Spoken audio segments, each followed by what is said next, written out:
Assalamualaikum warahmatullahi wabarakatuh. Perkenalkan, nama saya Muhammad Meliki Jalani dengan NIM C14012411075. Jadi di sini saya akan menjelaskan tentang induksi hormonal dan hipofisa. Yang pertama yaitu kita akan mengenal tentang hormon. Hormon adalah senyawa alami yang dihasilkan oleh tubuh dan bekerja sebagai pembawa pesan kimia antar sel. Zat ini terbentuk di kelenjar tertentu dan keberadaannya menentukan keseimbangan proses biologis dalam organisme. Fungsinya yaitu untuk mengintegrasikan serta mengkoordinasikan tubuh dalam mengatur proses fisiologi, pertumbuhan, metabolisme, reproduksi, osmoregulasi, dan respon terhadap stres. Klasifikasi hormon itu terbagi menjadi dua, yaitu ada hormon umum dan hormon lokal. Hormon umum sendiri ini bekerja jauh dari tempat asalnya, diekspresikan ke dalam sel darah, berpengaruh terhadap sel-sel jauh. Responnya itu terhadap lokal seperti terhadap pertumbuhan, metabolisme, atau reproduksi. Hormon lokal ini bekerja di sekitar tempat diekspresikannya. Sel-selnya berdekatan dan responnya terhadap peradangan, kontraksi, jaringan, atau regulasi sel. Selanjutnya itu ada induksi hormonal. Induksi hormonal sendiri itu suatu metode stimulasi biologis dengan menggunakan hormon untuk memicu atau mempercepat proses fisiologis tertentu, terutama yang berkaitan dengan reproduksi.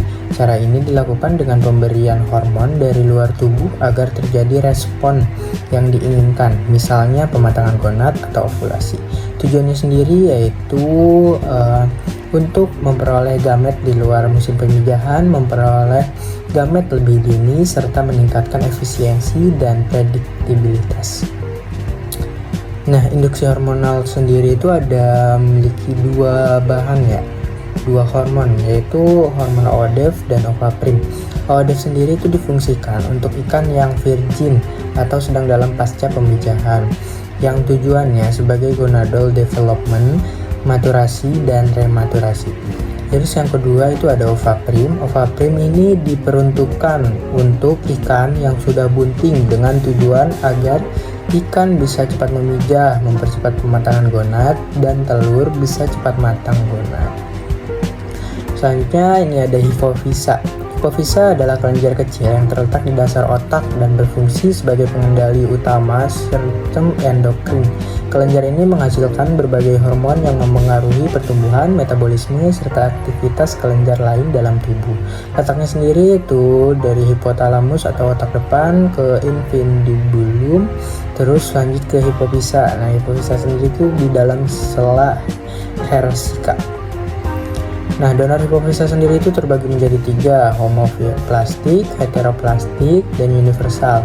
Homoplastik sendiri itu ikan donor dan ikan resipisiennya sama. Kelebihannya cocok untuk fisiologis, resiko penolakan rendah, mempercepat respon, dan kekurangannya ketersediaannya terbatas, tidak fleksibel. Nah, heteroplastik sendiri itu ikan donornya berbeda dengan ikan resipisien.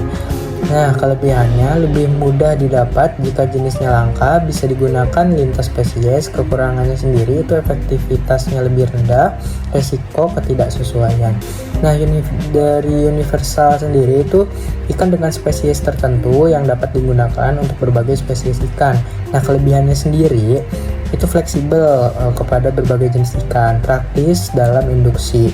Terus kekurangannya, efektivitasnya bervariasi bergantung jenis dan penyesuaian dosis.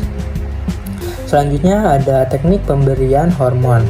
Nah, yang pertama itu ada intramuskular, di mana pemberian hormon dengan cara menyuntikkan ke dalam otot, biasanya melalui pangkal ekor atau punggung. Kelebihannya yaitu penyerapan hormon lebih cepat, mudah dilakukan, dan cocok untuk ukuran ikan sedang ke besar. Kekurangannya yaitu dapat terjadinya kerusakan otot dan kekurangan efektif pada ikan kecil, kurang efektif pada ikan kecil. Nah, selanjutnya itu ada intraperitoneal. Nah, pemberian hormon dengan cara menyuntikkan ke dalam rongga perut, abdomen, ventral, di dekat anus atau sirip perut. Kelebihannya yaitu efektif untuk berbagai ukuran dan resiko kecil terhadap kerusakan otot. Kekurangannya yaitu resiko melukai organ dalam dan reaksinya lebih lambat. Selanjutnya itu ada intrakranial, pemberian hormon langsung ke bagian kepala, langsung menuju otak atau kelenjar pituitari. Nah, kelebihannya sendiri yaitu sangat efektif karena langsung menuju ke sumbernya. Nah, kekurangannya yaitu sangat beresiko dan sulit untuk dilakukan. Selanjutnya itu ada intervena.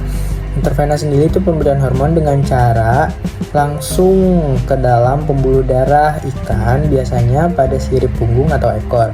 Kelebihannya yaitu penyebarannya lebih cepat dan efektif untuk respon cepat pada ikan. Kekurangannya yaitu sulit dan rumit dilakukan dan tidak cocok di semua ikan dan juga resiko pendarahan.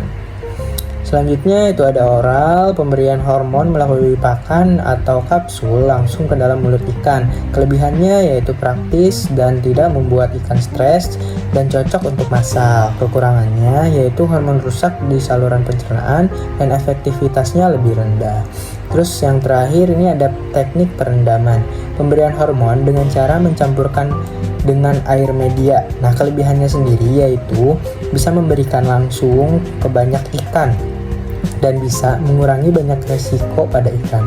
Nah, kekurangannya yaitu penyebaran hormonnya kurang merata. Nah, selanjutnya di sini ada dosis pemberian hormon. Pada ikan lele sendiri itu ada 0,5 mg/kg. Ikan mas itu 0,5 mg/kg, ikan patin 0,7 mg/kg. Nah, perbandingan pengenceran hormon dengan larutan fisiologi sendiri yaitu 1:3. Untuk perbandingan berat badan ikan resipien dengan ikan donor yaitu 1:1,5. Mungkin cukup sekian presentasi dari materi induksi hormonal dan hipofisa dari saya. Terima kasih. Wassalamualaikum warahmatullahi wabarakatuh.